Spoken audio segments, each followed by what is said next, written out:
Hi guys, welcome back to another mukbang. So today I have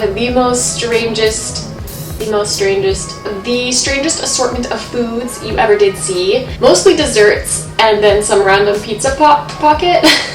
I'm going camping next week, so I'm just trying to clear out my fridge and all the random stuff that is in there and all of the old food that has been sitting in there for a long time and needs to be eaten, hence this just random assortment of desserts that I have. Like, these cookies have been sitting in my freezer for probably a couple months now, so I decided to bake them. This pie I made yesterday, this is still from Father's Day. These two are from Father's Day cakes that we made for Kyle's dad. This is just a raw piece of cookie dough. And then these shortbread type bars are ones that I made probably 2 months ago. I don't know if they're even good, but whatever. So, okay, I just want to dig in first to this pie because I haven't tried it yet and I'm dying to know how it tastes. I baked this from scratch yesterday, you guys. Like, crust and all. So I'm super excited. Whoop, whoop, whoop.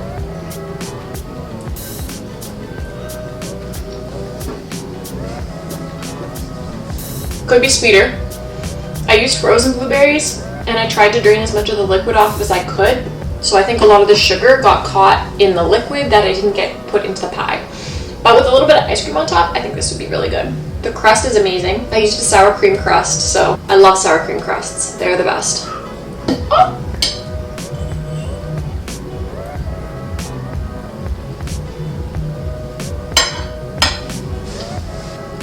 So, in today's mukbang, I want to have a little chit chat to my girls out there, which is most of you.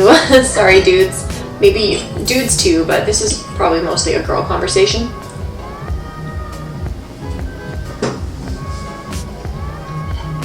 I want to talk about my past, I guess, with eating disorders and body image and all of that good stuff.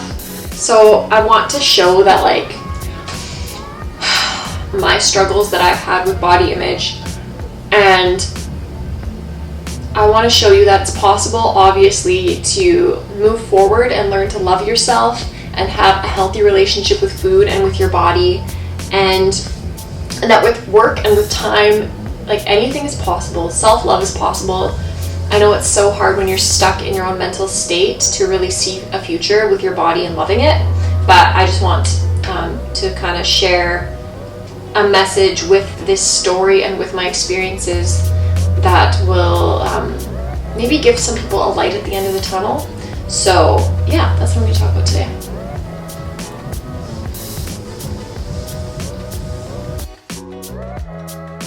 Okay, these are some cherry squares. My mom makes these for Christmas and they're always so good. It's like a cherry pie filling and like a nice dense almond extract tasting thing. Shortbread kind of thing. Yeah, I overbake them though, so I know they're not as good as hers.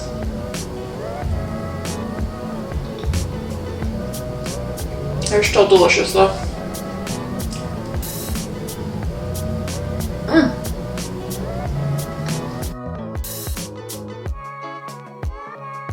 So when I was growing up and in my younger years, I actually struggled big time with body image and loving myself. I had a very, very, very dark and negative view of myself and of my body. And from as early as like grade 5, I can remember sitting next to classmates and comparing my legs to theirs and comparing that mine were a bit fatter and that I needed to lose weight. So at the like young age of 10, I guess, I started developing this negative image with myself and that I was just fat, and yeah, it was pretty sad to think that my negative body image started from such a young age, but I think a lot of girls can also kind of relate to that so early on. It's just crazy though. Crazy to me now.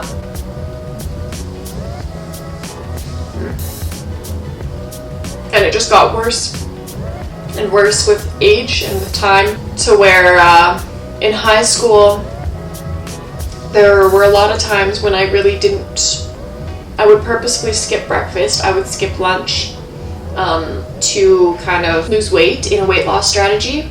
and I would try to just have one of those lean cuisine things for dinner and think that that was enough to really fuel me, but it just made me miserable. And then when I saw my sister lose over 100 pounds by basically starving herself, she followed like a 500 calorie a day diet for a long time, and yeah, lost over 100 pounds, was working out probably 2 or 3 hours a day. When I saw the results that she had, it kind of motivated me in a weird way to also starve myself and restrict. So it's weird though, because from the outside it would never look like I had any sort of eating disorder or any problems with my body, because I still look like I was at a healthy weight. I was not underweight whatsoever. I was perfectly normal. I'll insert some photos from like my high school years if I can find some.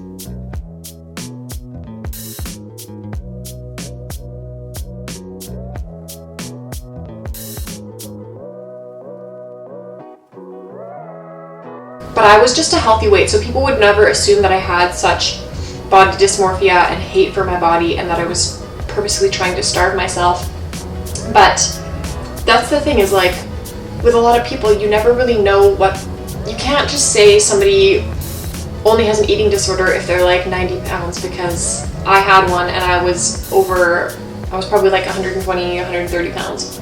Okay, let's see if this cake is still good. Oh god.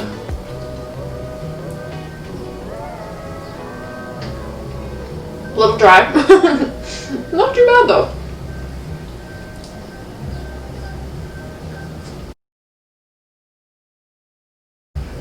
So yeah, I just always kind of had this underlying self-hate for my body and for how fat I thought I was and all this stuff. And then once I started dancing in, I think it was grade 11 or maybe 10, I can't remember. It was later on in my high school years. I think it was grade 11. These you can't really see, but they're like confetti cookies.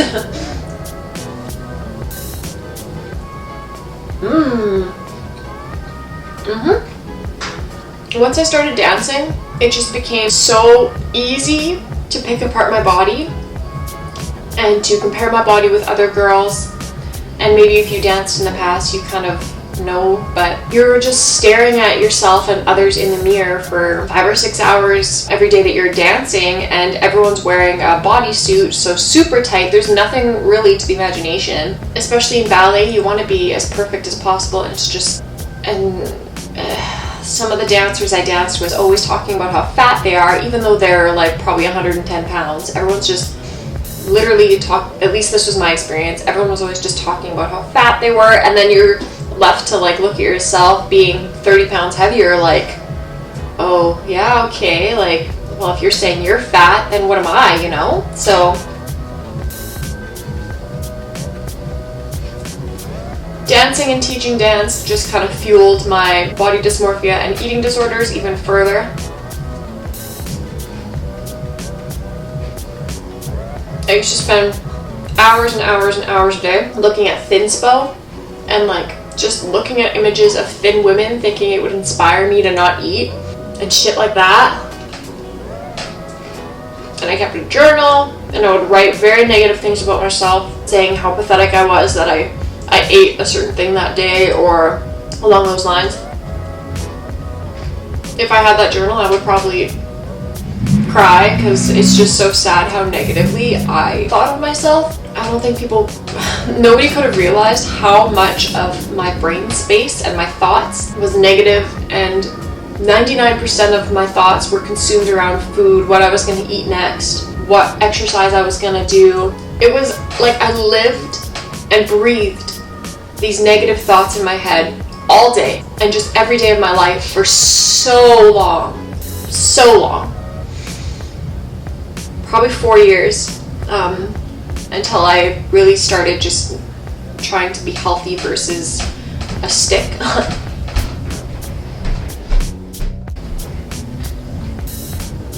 It's a long time.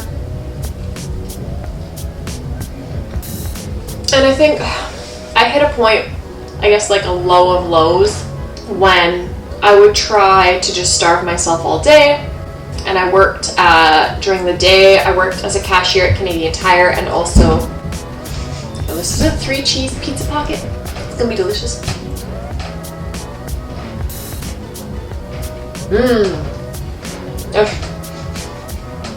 That's so good. Maybe it's just extra good because I have so much sweet going on right now. It's really good.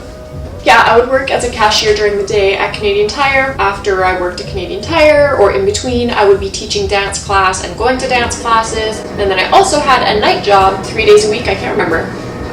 I worked nights at the till of a Husky truck stop, but it hit like a point where I would try to starve myself all day. All day at Canadian Tire, I wouldn't eat, I would go to dance with nothing to fuel me. And then when I was alone at the truck stop all night, I would just binge so hard, obviously on sweets. I would have cookies, I would have cinnamon buns, I would literally eat whatever I wanted. And then I started trying to make myself throw up. I don't know how it ever got to the point where I started trying to make myself throw up. But I know I would eat ice cream because I knew ice cream was easier to throw up and it would help me kind of start the process. But I could never actually make myself throw up. I couldn't do it. So I wouldn't really call myself bulimic at that point because I just didn't actually throw up any of the food I ate. I just tried really hard to, but that never happened.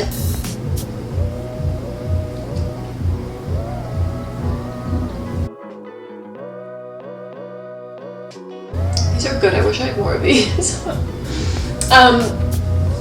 And yeah, I don't know. I just want to kind of share a little bit about my past with eating to show you guys, like, you can recover. Obviously, you can recover. I was in a very dark spot for a very long time, and I came out of it with a lot of work and a lot of patience and still a lot of bad days. But I think anybody can recover from an eating disorder. If you really, really want it bad enough, you can really push yourself to come out of anything and come out of any dark spot. Even if you're just in a little bit of a depression or a funk, I know that you can come out of it. You might need some medication to help or some therapy, but I know it's possible to get into a better spot with your life.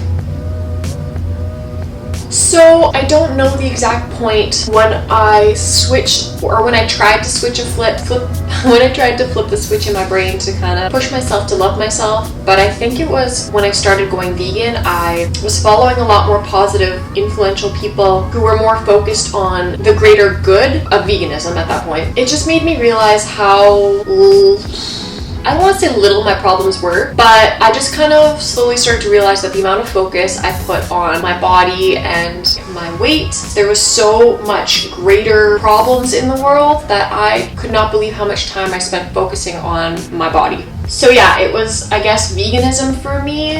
It was so gradual, but I think that was what really helped me focus on my health and performing well, performing better in sports and stuff like that, and just being more athletic versus being skinny and unhealthy. So I think that's what started my journey to health and to recovery. I know that is chocolate, but it's really still good. It's like a brownie, but I don't know. Anyway, from veganism forward, I just, like I said, I focused so much more on other things that it really helped me take the focus off my body. I was able to stop weighing myself. I was able to force myself to journal positively rather than negatively, which helped a ton. Even if I knew in my heart that I didn't believe what I was writing about, I would write more positive things about myself and how good of a person I was. And very, very slowly and with a lot of force, I've seriously just forced myself to focus on being a better person versus being a better looking person.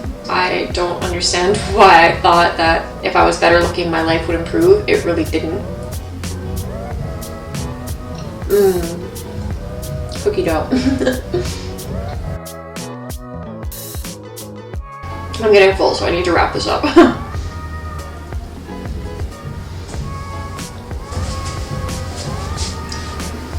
Okay, I don't know where the camera cut out, but I just want to give some more some tips for people who are just starting this journey and who are still stuck in maybe an eating disorder, or who are on their journey and just need a little bit of guidance. These are some things that really worked for me. 1, journaling some positive things about yourself, even just one positive thing about yourself or about your day. Positive self-talk in the same sense. You can really change your brain patterns by talking to yourself in a positive way, despite if you believe it or not. It really does help. 3rd one, getting rid of as many mirrors as you can.